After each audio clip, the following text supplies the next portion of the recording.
हर साल लाखों लोग उज्जैन जाते हैं, लेकिन कुछ ऐसे होते हैं जिन्हें लगता है महाकाल ने उन्हें बुलाया है। ना टिकट प्लान किया, ना छुट्टी मांगी, फिर भी रास्ता बन गया। आखिर क्या है इस बुलावे का रहस्य?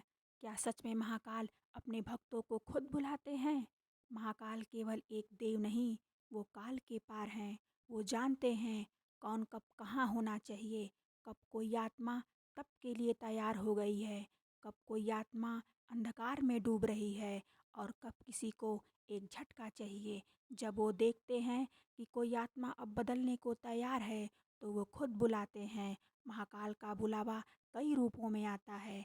अचानक किसी ने उज्जैन जाने का जिक्र किया, टिकट मिल गया। जो पहले फूल था, रास्ते की हर रुकावट खुद ब खुद हट गई। दिल में बिना वजह बस एक ही आवाज़ गूंजती रही, आ जा। ये सब संयोग नहीं होते, ये बुलावे होते हैं। कौन कौन बुलाया गया इतिहास में? कालिदास, जिन्होंने मूर्खता में शिव का अपमान किया था, महाकाल ने उन्हें ज्ञान की ऊंचाई तक पहुंचा दिया। राजा भोज, जिन्होंने उज्जैन को पुनर्जीवित किया, वो स्वयं बोले, यह नगर मेरा नहीं, महाकाल का आदेश है। आज भी अनगिनत आम लोग जिनके जीवन में भटकाव था, महाकाल ने उन्हें बुलाया और जीवन की दिशा बदल दी। महाकाल क्यों बुलाते हैं?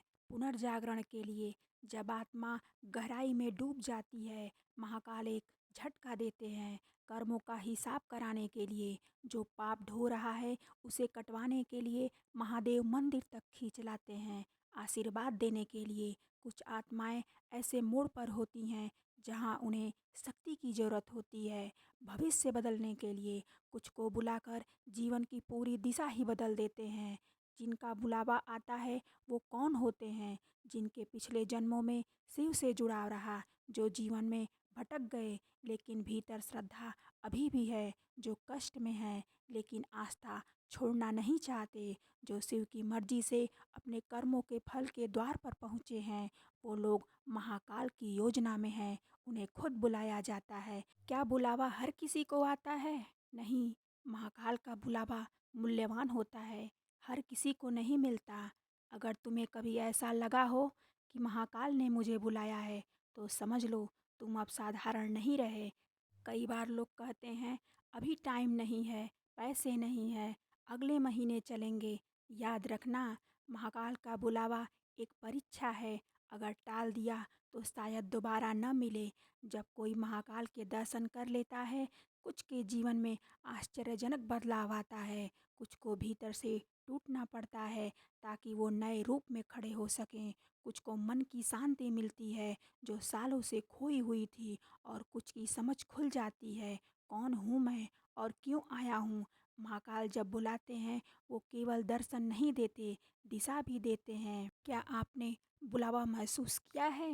अगर आपके मन में बार बार उज्जैन जाने की बात आती है, अगर शिव का नाम अपने आप जुबां पर चढ़ता है, अगर हर परेशानी के बाद सिर्फ एक ही नाम आता है, महाकाल, तो मान लीजिए बुलावा आ चुका है। अब देर मत करो, समर्पण ही रास्ता है। महाकाल तुम्हें तभी बुलाते हैं जब वो जानते हैं कि अब तुम्हारे भीतर परिवर्तन संभव है। वो ना समय देखते हैं, ना हालात, वो सिर्फ आत्मा की तलहटी से निकली पुकार को सुनते हैं। अगर उन्होंने बुलाया है तो चल पड़ो, क्योंकि महाकाल किसी को खाली हाथ नहीं लौटाते। हर हर महादेव। जब सारी दुनिया चुप हो जाती है, जब कोई बात समझ नहीं आती, जब भीतर की दीवारें गिरने लगती हैं, तब एक नाम भीतर से गूंजता है, महाकाल। कभी कभी जीवन ऐसा मोड़ लेता है जहाँ कोई साथ नहीं देता, रिश्ते टूट जाते हैं, मन अपनों से भी डरने लगता है, और तब एक मौन पैदा होता है। लेकिन वही मौन महाकाल के आने की शुरुआत होती है। जब मन टूटता है तो आत्मा खुलती है। हम सोचते हैं मैं क्यों टूटा, लेकिन महाकाल जानते हैं अब यह आत्मा सुनने के लिए तैयार है। वो भीतर की हलचल देखते हैं, तुम्हारी खामोश रातों को पढ़ते हैं, और फिर वो तुम्हें छूते हैं, बिना बोले, बिना देखे। महाकाल किसी पर एकदम प्रकट नहीं होते, पहले वो तुम्हें महसूस कराते हैं। किताबों में नहीं, कष्टों में, मंदिरों में नहीं, आत्मा में। तुम्हारे जीवन में घटनाएं बदलती हैं, लोग दूर जाते हैं, और तभी तुम अकेले नहीं, महाकाल के सबसे पास होते हो। शिव क्यों छीनते हैं सब कुछ? शिव जब कृपा करते हैं तो वो तुमसे वो भी ले लेते हैं जो तुमने मांगा नहीं था, ताकि बच सके वो चीज़ जिसकी तुम्हें ज़रूरत थी पर समझ न सके।